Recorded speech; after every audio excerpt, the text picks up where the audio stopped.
body, soul, and mind. We gotta get prepared, get ourselves right, get that positive energy into our life. We can take it high, we can take it low, we can take it anywhere you want to go. If you just believe, you can achieve almost anything. Kelly Martinez reaches for the sky. She's gonna help you spread your wings and fly. See the passion in her eye. Ain't nobody gonna stop us now. Oh, yeah. All right, CANversations live from Kauai. My name is Seth Womble. Brought to you by the Spirit of Can. We're gonna bring in a special guest named Kelly Martinez. I see you there, and we're bringing you in right now. Good afternoon, wherever you are. Hello, live from Instagram, TV, and hopefully on YouTube soon. Live with Kelly Martinez. We just stepped into afternoon for you, so good afternoon. Good afternoon. And I'm well caffeinated. We're well into morning over here. It's nice to see you. Thank you.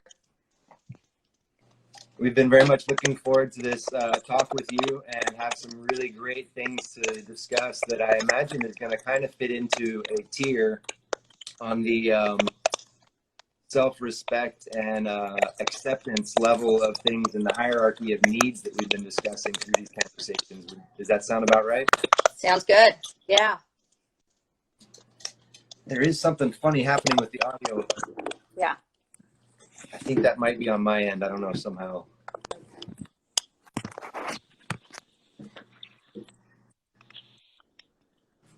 Well, that's okay. Let's see. No, that's definitely me. Okay. Maybe turn my fan off. Hold on one second.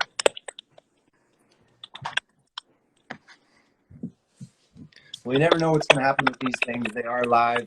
Right. Nope. Let's shoot. I don't want you to have to deal with that. That's pretty irritating. Kelly, let's just try and restart this one. Okay. No problem. I'm just going to end it, and then we'll restart right away. Okay. No problem. Okay, bye. Bye. Thanks for checking back in with us. It seems like things are coming through clean now at this point.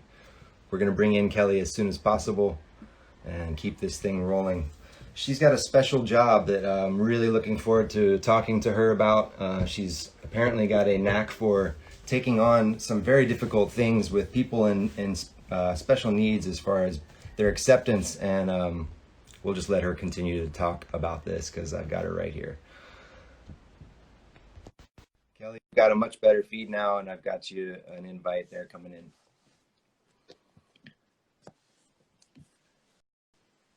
All right. Is that a little bit better? That's way better. Good. I sometimes have internet issues over here, but I've got it sorted out, I think. Let's go ahead and let you introduce yourself, and then we'll go from there. Okay. My name is Kelly Martinez, and I'm a licensed clinical social worker. Means I'm a therapist. I'm also what's called a registered play therapist. So I also use play when seeing kids, especially. I work for Kaiser out here in California, and I see mostly children and teens, and I usually get a lot of the cases where the kids have chronic mental illness, or they're in and out of the hospital, trouble with the law already, or just having difficulty staying inside the home. So those are a lot of the cases that I see, but I also have a special passion, and I work with another population, which is the transgender population. I work with the LGBTQ, but especially transgender teens. So I'm what's considered a gender affirming therapist, which means that I help a lot with transition. I help them not only with support and therapy and helping them through transition, but also with providing letters that they need for continuing care with the endocrinologist and the whole team. So we also have a group that we run once a week for these teens. So they all get to meet and be together and be in a very safe, non-judgmental place. There's no criticism, just a place where they get to be truly themselves and living in their true identity. Yeah. Amazing. Yeah. What an incredible field to work in, and some incredibly difficult emotional times for people in the discussions that you must have on a regular basis. Definitely. Kind of mind-blowing. Well, okay, before we talk anymore, because we've got plenty to dig into with you, and I'm excited about this, we do want to remind everybody that's checking in right now, if you follow along for the rest of this feed, we're going to try to give away some CAN gear at the end of this, so that we can keep this spirit of CAN message alive as far as the concepts that we're talking about. Mm-hmm. And being a teenager and finding your identity is not something that I would ever want to repeat. I know that there's a few of you out there that might have been a teenager once, and what a difficult time on the best of days. Right, exactly. So we have been discussing some difficult issues as far as things that people don't talk about. One of them being suicide prevention, which I'm sure ties in with some of the things and the individuals that you speak with. Yeah. So let's get into this. Usually we kind of have a loose format where we talk about something that's challenging or difficult that you've had to face or change going into this last 6 months, and we can definitely stick to that, but there's a broad scope of a bigger issue and a wonderful topic to address here that I think that we can stick to that path as well. But is that something that you'd like to, is there anything in particular that you have in mind that on a personal level, with your job, perhaps your family life or whatever, that you've had to go through? And what we're looking for is something that you've had to go through that you can demonstrate that you've had some sort of a shift and you had to do something, you know, to maintain your resilience as an individual. Oh, there's multiple. Multiple challenges and traumas, and probably why I was drawn to this work. But I was going to go back a little further than 6 months. Okay, and, good. Actually talk about when I was a teenager. Because, like I said, multiple challenges growing up. But when I was 16, I was a really good student, honors student. I was on the top choir, the dance team. I had just made it into cheer. I was getting ready to go to a leadership camp for the summer in Russia, and I found out that I was pregnant. Wow. Yeah. And so, of course, Russia was immediately taken off the table. They said, you know, we can't guarantee to keep you healthy over there in your state, which totally understood. And then shortly after, the cheer supervisors came and said, we can't have you out there on the field, of course, for your health and safety, but also realistically, they couldn't have someone pregnant out in the uniform representing the school. And then, you know, teenagers, rumors started. So it was just a really difficult time. And my family was getting ready to move anyways. So we decided, okay, I'm going to go ahead and leave this school and go to another school. And as I was signing out of the school, I had to meet with the school counselor to sign everything out. And, you know, I'm sitting there full of guilt and shame, you know, just trying to keep it together. And this gentleman looked at me and said to me, you know, you have just ruined your entire life. You will never be able to do anything. It's good counsel, huh? Right. Looking back now, you know, he was an academic counselor. He had no business, you know, providing any other or trying, you know, to handle these situations at all. But in that moment, you know, it could have gone two ways. But in that moment, something clicked. And my only thought was, just watch me. Yeah. And left that school, went on to another school, raised my child, with emotional support from my family, and still graduated one of the top 20 in my high school graduating class of hundreds. And I went on to college. It was not easy at all. It was really difficult, but just lots of perseverance and just never stopping, never giving up. I earned my bachelor's and then went on to get my master's, and then eventually became licensed and do what I do. And I love what I do. Oh my gosh. The people that this is touching. I don't even know what to say right now. Yeah. Those people, those lives that you are helping. I'm so grateful for the things that you've gone through that were hard, so that you can be that person for them. And I am too.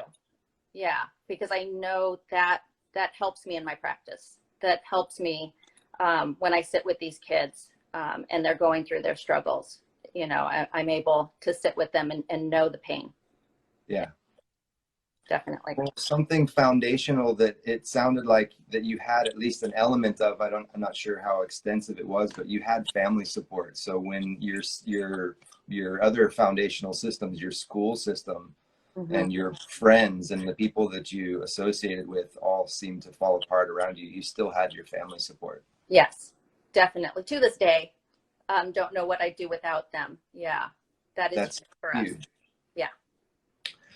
Would you say, this is going right into your job, I guess, directly, but then with the individuals that you're working with, do you find that they have family support as well? That is usually a big struggle.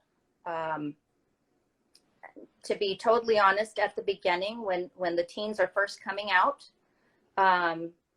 it can be very difficult for the parents, and we help the kids to understand that the parents are usually going through somewhat of a grieving process, and we provide support to the parents as well. So our teens are coming in once a week, but our parents come in once a month, and we provide group for them as well. And it's beautiful. It's a beautiful experience, because the ones that have been with us for a while are then there to help the newcomers, and to be able to say, hey, we've been there. We've been right where you're at, and, come with us and let's support these kids. So it's really powerful. No kidding. Really quick, what's the name of your organization if people wanted to get in touch? I actually work for Kaiser Permanente, which is an HMO, but I know that they also have Kaiser in Hawaii, I think in Oahu, and maybe Maui. And they do have psychiatry in both locations. Cool. Yeah. Okay. Well, let's see. Let's go back then to your story, and that moment where you said that you basically had a click, where you were facing this person who you were supposed to respect and trust, mm-hmm. as a leader in your school, or whatever that institution was, as a counselor, mm-hmm. for your future. And he said that there's no hope for you, essentially, and something clicked for you. You had that chance where you could have just been like, wow, okay, there you go. Well, I'm done, and then everything's a write-off from here on out. Or no, I'm going to prove you wrong. I'm going to prove him wrong for myself. Yes. Yeah. There's people that are probably looking for that. Is there? I don't know. We're looking for ways to connect those moments that people are looking for. They want that click. They want to feel like they can believe in themselves. Right. So, yeah, that's something that you have to address on a day-to-day basis with these kids as well, is that acceptance first of who they are as an individual, regardless of how they identify. Yes. But acceptance of themselves, and it makes it easier for them to then deal with this change that they're going through in their life. Right. How do you do that? I think for me, when I look back, in that moment, what I had was my family. So knowing and especially the women in my family,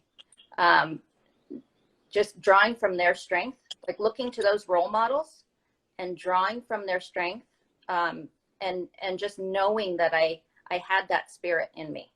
I had that power because I've seen it. I've seen them do really difficult things, and I knew, I could do it too. Just in that moment, something came over me, and it's hard. I can't totally explain that feeling or, the power, but just knowing that I had these women to look to, and to follow their paths.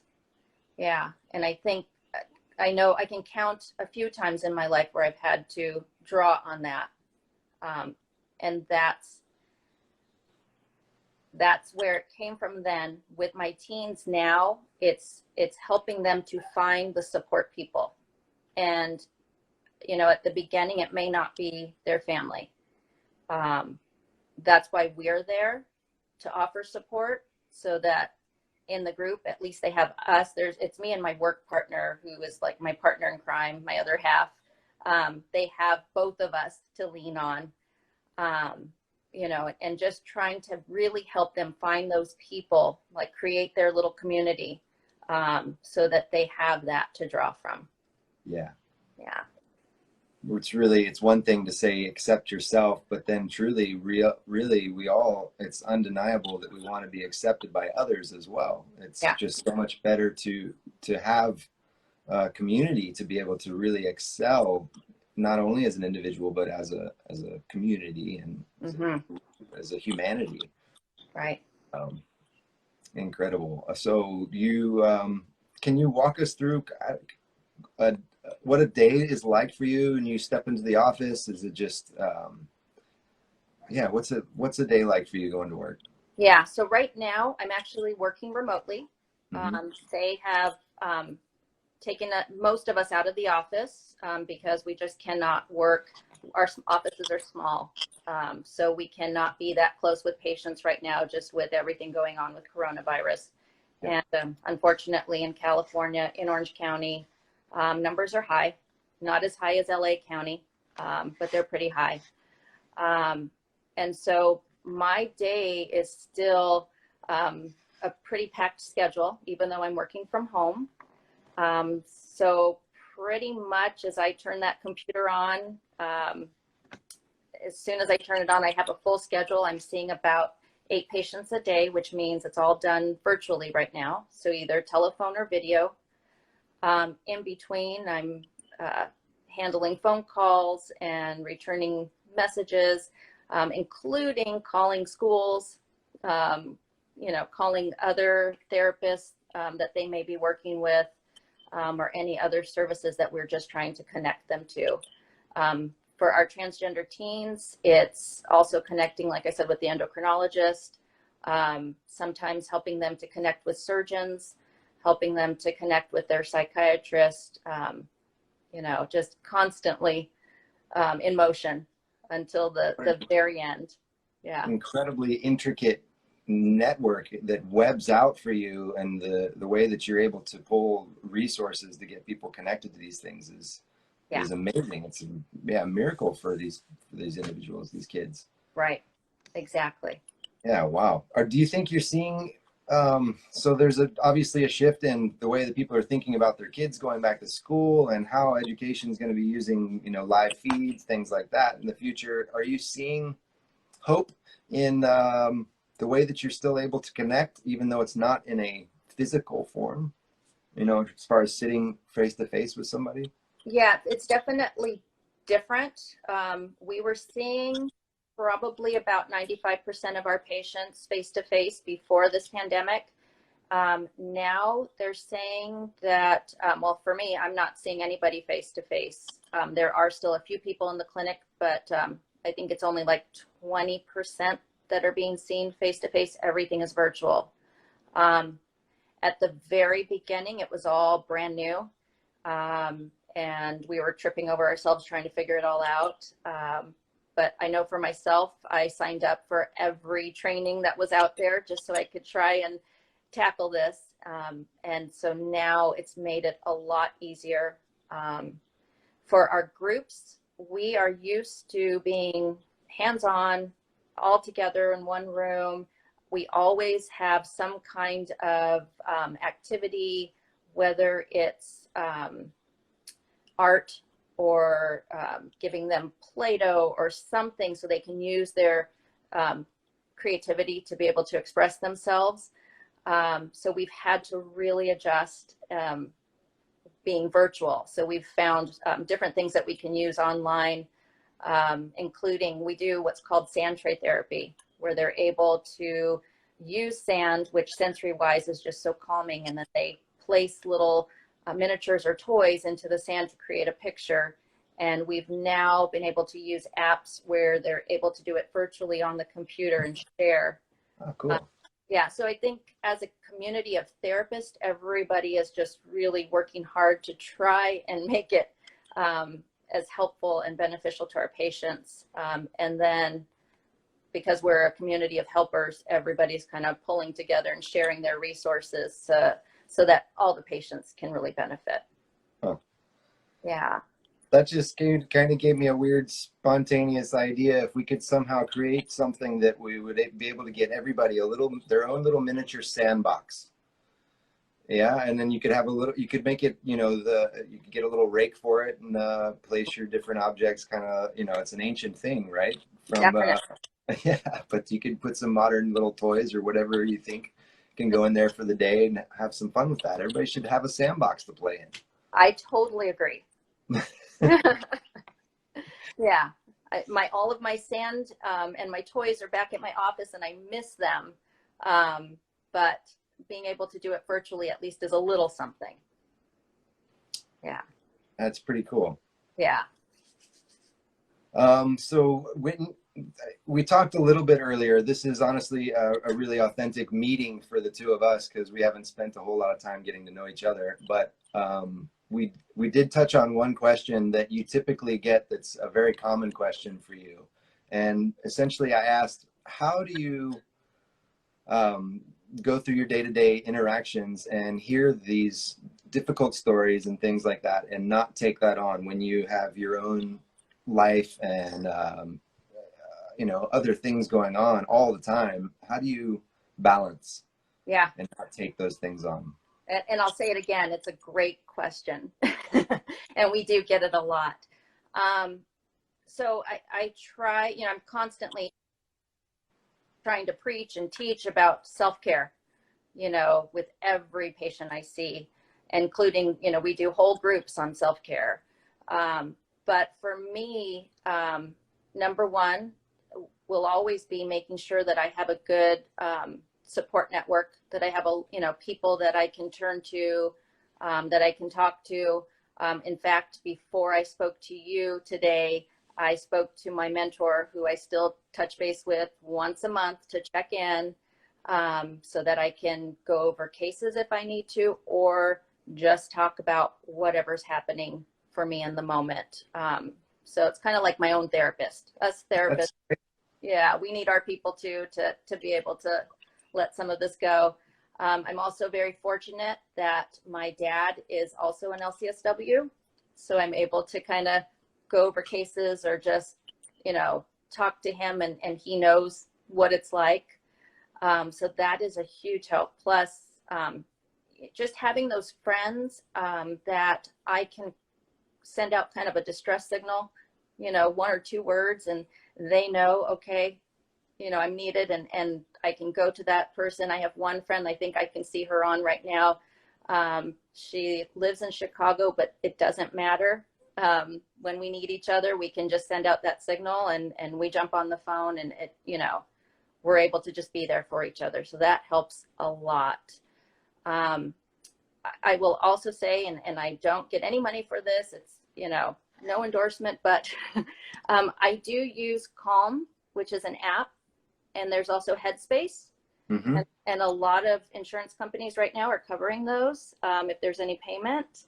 But, they have great features on them just for breathing and meditation. But also there's little stories. So if you're having trouble sleeping at night, just pop on that story and it just takes you right to that dream place. It's really nice.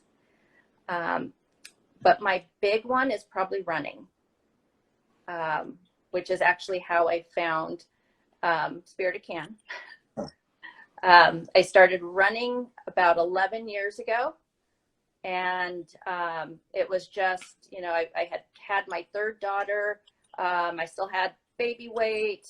And I said to my husband, he's been a runner since high school. He had his runner's magazine coming in. And I said, do you mean if I start running, I'll look like that cover right there? And he said, well, not exactly. They probably do a few things, but yeah, it wouldn't hurt.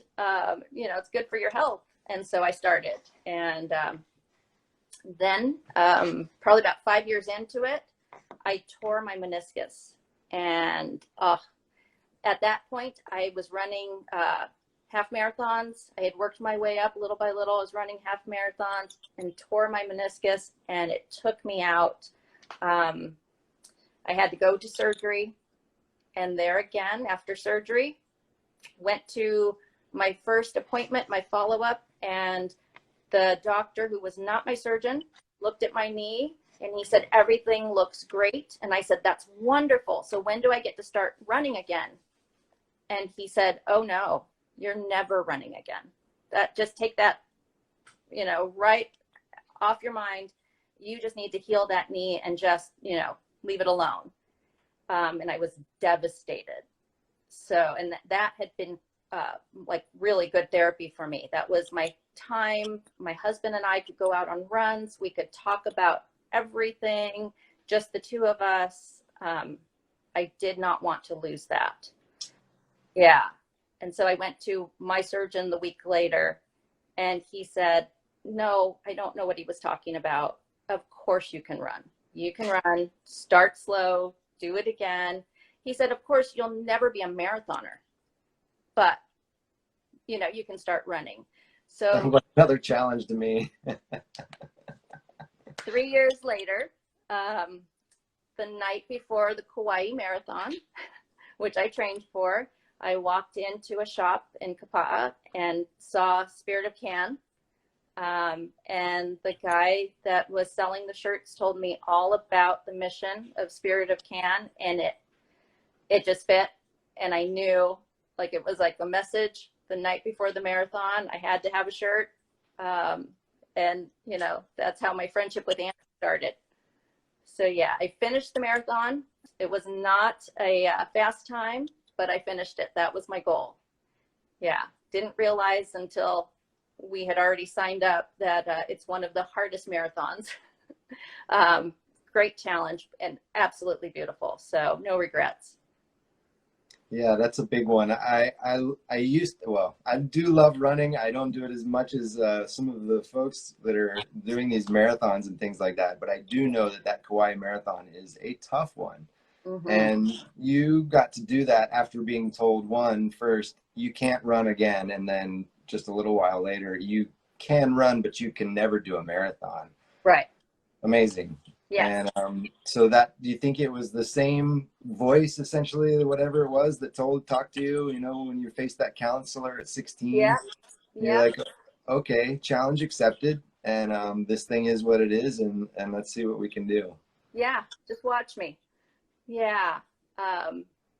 Yeah. There's just something that clicked, and it was that exact same feeling. And I just kept going. And I continue. It is still something that we enjoy doing. You know, we just find races that we want to try and set that up as a goal and work towards it. And yeah, it's just been amazing. Do you think it's possible to make that click a conscious choice? It's a great question. Yeah. I think so. I guess as I was thinking about it, it's just really recognizing that no one else gets to tell me what I can or cannot do. Setting up those goals, and if I decide that I want to do it, then figuring out from there, how am I going to go about it the best, healthiest, safest way possible. Right. Yeah. And then, celebrating when I do, you know, accomplish that goal, and then deciding what's next. Milestones are a great way to, you got to reward yourself, even if it's just a little bit at the beginning, and then you want to push it more later on, but definitely reward yourself. That's part of that self-acceptance. Yeah, absolutely. Yeah. Love it. Great stories. So we've got two really good nuggets there of resiliency, and a moment that struck you where you were told one thing and you just decided that wasn't the choice that you had made for yourself. That's what somebody else told you. Right. And we're not talking about, like trespassing on property or something like that. We're talking about personal concepts of CAN. And that's not discounting the fact that there is a can't. That's accepting that there are limitations, but figuring out a way, making a plan, creating milestones, and then rewarding yourself along the way. Yeah, You're going to get somewhere. exactly. Yeah. Yeah. And that came up in group this week. The teens, as they were talking about beginning stages of transition, kind of like if you were able to tell people, those of you that are a couple years into this transition, those that are just starting, what would you say to them? And the big one was basically, not to sell yourself short, not to try and fit into someone else's idea of what your transition should look like, but really focus on who you are and what you want for your transition and go from there. Yeah. Yeah. Yeah. And it made a lot of sense. And these are teenagers already figuring this out. Yeah. And you're going through a major physiological metamorphosis as it is. So just knuckle down, embrace whatever it is that you're feeling, and then get in touch with, create yourself a community, find people that you can talk to. There's nobody that's alone out there. There's resources around you. If they're not immediately within your physical grasp, we're all getting more and more connected now digitally like this. So there are resources. Nobody's alone. If you're having these strange feelings about purpose and, who am I and things like that, embrace it. Lean into it. That's a really natural thing. It's not abnormal to wonder who you are. Exactly. Yeah. And we're really there to help them to just explore it. Yeah. Whatever that's going to look like in the end. Yeah. Mm-hmm. What kinds of do you help them with setting some sort of goals for themselves as well? I don't, not really a program or anything like that, but are you able to help them set sort of milestones as far as how to better accept themselves? Definitely. We're constantly going over goals. What does that look like for them individually?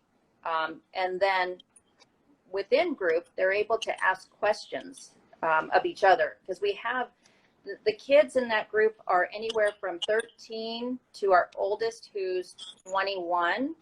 And we're able to do that as long as he stays in school, that we can have those ages together. So he's in college.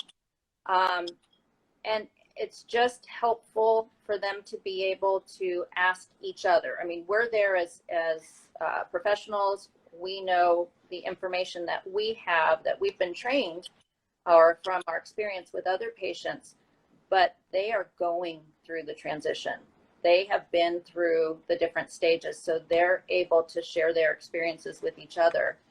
And so along the way, as we're setting goals, they're able to ask each other, what does that look like? Is that something that I really do want for myself? Yeah. Yeah. So yeah, we're constantly, along with talking about, relationships and talking about boundaries and, making sure that they have all those skills and coping skills and able to just handle all the changes that are coming. But yeah, really helping them to set those goals for themselves and revisit them and celebrate them. Good. Yeah. Constantly giving them that space. Incredible. I have a completely different perspective on on insurance companies kind of right now, just talking to you. It's Yeah. amazing. So there are apps that are now supported by insurance companies for basically meditating and breathing, things like that, calming yourself, getting yourself to sleep, stuff like that, that are not revolving around medication or anything else, which is incredible. You haven't brought that up at all in any of the work that you do with these kids. Yeah. I come from a generation where we were really readily medicated with all sorts of things in the 90s and late 80s, things like that. And Ritalin and Adderall and a lot of things were like Tic Tacs. Right. And you're not seeing, is that still kind of a thing at all? I don't know. This is a little bit off topic, but That's I'm okay. just trying to relate because I just went into medication and you haven't had to talk about that much at all. You know, as therapists, that's not really our focus. We do work with the psychiatrist, and if someone is really struggling and we feel like maybe that's something that could be helpful, then we encourage them to at least just have a conversation. We never say, absolutely, this is, you know, what you absolutely have to do. It's more like go and see and talk with your parents and, you know, together make that decision. But we really try, you know, any way that we can. If medication is avoidable, then sure. Yeah. Yeah. Well, like you have incredible resources for that. And that's how I ended up swinging to talking about that, because you've highlighted so many incredible ways to help people find their CAN. And none of them have to do with anything that you have to take to make you that way. You have it within yourself to find that community, find that support, find that acceptance within yourself. Yeah. To find your purpose. Right. Now, I will say, you know, for some people, if that's what they need, then absolutely. And, you know, we don't want to shame them either. Yeah, because sometimes that is needed. But we really do our best with providing what we can. So it's kind of like the last resort. Yeah. Yeah, definitely. Absolutely. Yeah. Wow. Well, we're getting into the back nine of the CANversation here. We've got about 20 minutes left of the feed, and I just wanted to put out there a question to the audience that's been listening to these great stories, so that we can give away some CAN gear and keep this message spreading around wherever it might go. We'll send this to you. So can you think of a question that you'd like to ask that might come from the beginning of the feed or something like that? I'd just like to give it to you first, and then I can think of something. But okay, because this is my favorite part. I love this. In fact, I've listened to other CANversations and I've gotten a few things too. So, but a question. You might have to help me on this one. That's okay. Yeah. There were a couple of things, so there might be a few answers we get on this one, and that's okay. We can potentially give away more than one item here, and we'll send it to wherever you are. So if you're listening in right now, can you tell us what are some of the ways that Kelly can do the job that she does in, I don't want to say what the job is because we might have to ask that question too. How does she do the job she does and then not take on the stress or the worry or the things that come from the stories that she might be hearing, the emotional challenges that she hears people struggling through? What are some of the ways that she deals with that when she goes back, you know, home, or, you know, to address her children, her family, her other things in life? What are some of the tactics of resiliency that our friend Kelly here has? That was a long question. Trying to learn how to be more breviquent. That's okay. And this is really interesting because I'm used to being on the other end. I'm used to being the one with the questions and exploring. This is really different for me too. How has that been for you? Because I do have another individual that I would really like to bring on, that she does more interviews than anything else, and she's been nervous. So I'm curious, what's this been like for you so far?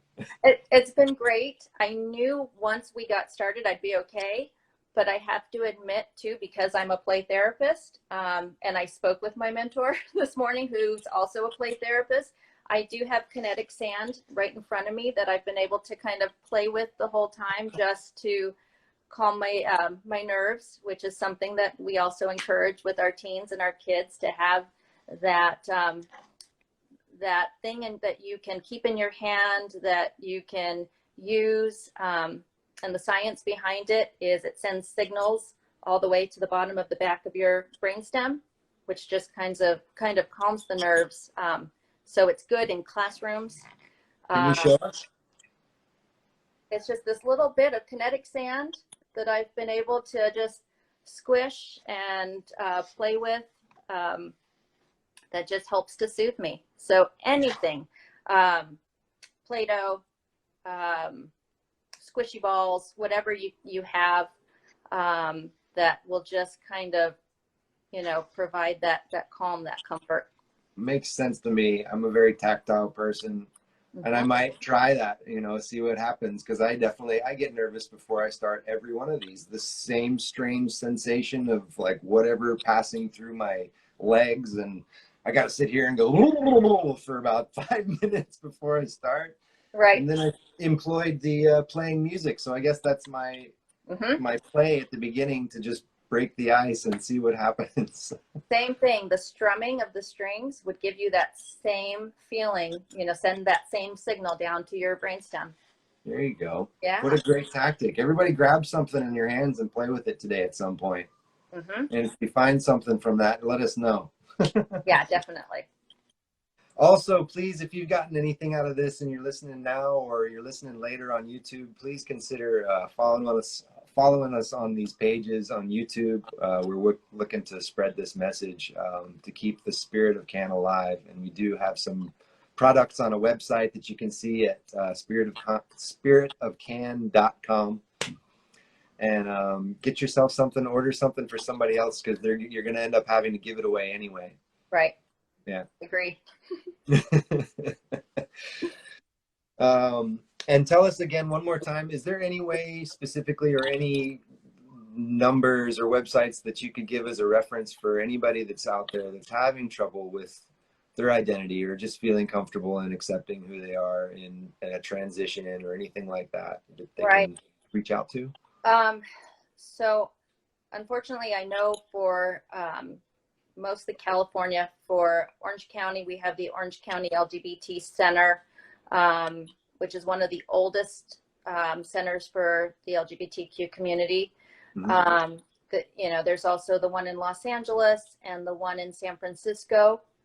So if anybody wants to reach out to them, I'm sure that they have more numbers, and everybody right now is using telehealth. Everybody's virtual. So this actually would be a good time that if you're wanting to reach out, we're all capable right now to talk, wherever you're at. Yeah. For people that are struggling with anxiety and depression, NAMI is a good resource nationally. So that would be the other one. NAMI is National Alliance for the Mentally Ill, NAMI. So if you look them up, they have great resources online, lots of individual support and family support. There you go. A lot of resources. If you can't do any of that, just get up, take a deep breath, maybe have a short walk, stretch, and then find somebody and talk to them. Yes. Completely agree. There you go. Well, we didn't get anybody answered the question I put out there, so we might have to try something a little easier. Did you want to ask the job one? Okay. Well, we've just been talking about it, so hopefully somebody will get it. Right. Who specifically, what group of individuals does our friend Kelly Martinez work with through Kaiser Permanente? Anybody out there? We would like to give you some CAN gear wherever you are, ship this out to you. Keep that spirit of CAN alive. Also, while we're waiting for that answer, I'd encourage any of you guys that have stories out there, if you got stories of resiliency, things like that, or know somebody that you think has a story that we should share here, we're definitely open to talking to lots of people through these conversations. We're going to keep them going, see how we can get this message to spread and keep growing. it's not a new concept. That's why it's so simple and so easy. Right. And I did share with you that that's another way at the end of a long day, when it's just been a lot, a lot of conversations all day long, that I'm having to hold with patients, to be able to turn that off and turn on one of these CANversations has just really been very inspiring right now during this time. But just hearing so many stories of resilience has just been amazing. So thank you for that, because that has been just, something great to end the day with. Thank you. That means a lot. This has given me a greater purpose, and I'm so grateful to have such incredible people to talk to. And there's so many people out there, all of you, you're all incredible. You just got to find that incredible, and you find that CAN. It's there. Yeah. Including, I was listening to the interview with Maddie a few weeks ago, who also does some similar work. And he mentioned pride and the idea for pride inside. So I have to admit, I stole that idea. I took that idea and we did our own pride inside for the teenagers. And so each of them got to bring something that they created that showed their version of pride and what pride means to them. And so we had drawings, we had someone make cookies with the pride flag, and just different creative ways that we got to share with one another virtually. So thank Maddie for that great idea. I think we can definitely do that. We love that man around here. He's a good dude. Yeah. Well, we still didn't get any answers. Is there anybody there listening that can tell us what Kelly Martinez does for a job? And if not, that's okay too. We're going to probably give things away from here until we can't anymore. And we're hoping that we'll sell a few things along the way too, just so we can keep giving it away. Yes. Love my CAN gear. And he said that you were an incredible first customer. He called. There's a few people out there. He calls them all ins, and they're folks that just came into his life because they believed so much in the spirit of CAN. Yeah. Like I said, it came just at the right time. It was like a message the night before that marathon. It got me through. So definitely. We're here to stay. We've been talking recently, Andy and I, about trigger words, and obviously CAN's a very good, simple one, and that's probably what's put you and I in touch with him, essentially, was that trigger word. So we're exploring the concept of creating some really tiny CAN stickers, but so that people, can kind of put them in a place that might be a trigger for them. Might it be, if they're a cyclist or a climber or a doctor or a lawyer or somebody working in an insurance company working with transgender teens that nobody seemed to be able to put in the comments section. Right.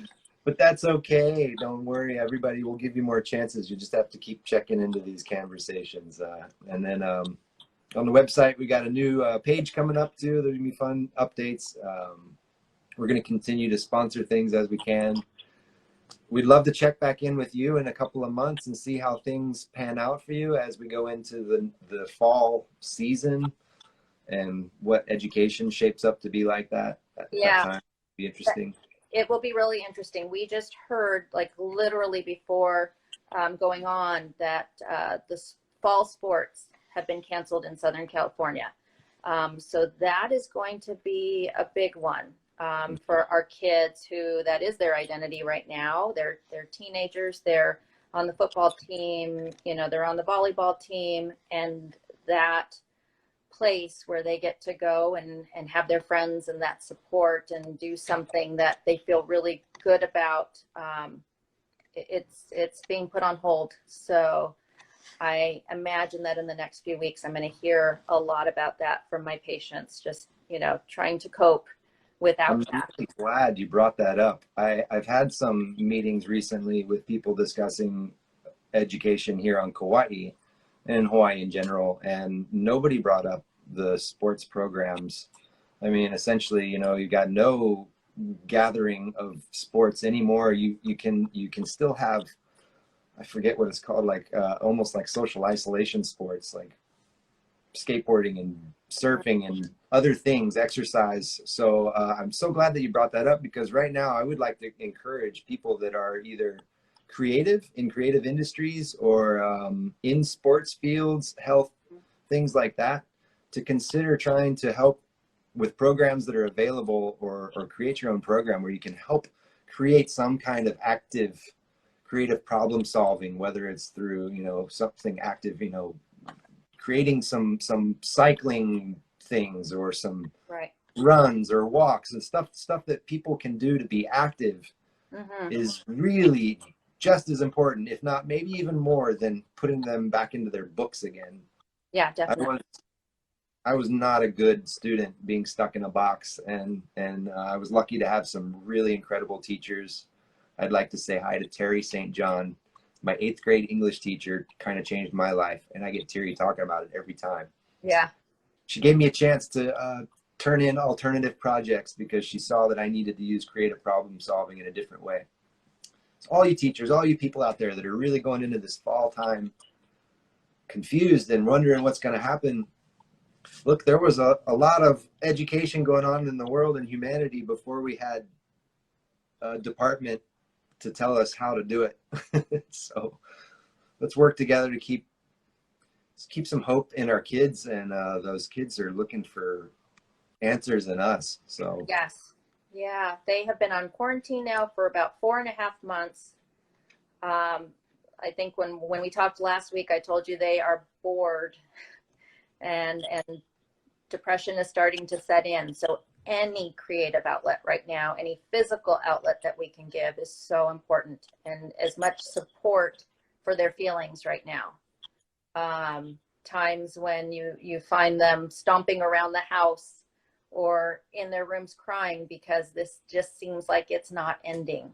You know, we need to be patient and give them that space, and be there to just kind of support them through this, because this is a lot. Yeah. Yeah. Do you think that in the last 5 minutes here, you could give us some pointers on empathetic listening? Oh gosh. That's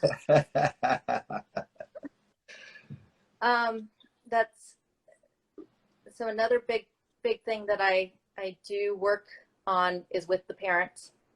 You know, to really be able to sit back and not focus on themselves in that moment, but just to try and focus on, you know, their child, or, you know, the person in front of them, and where they're coming from. Don't try to compare stories.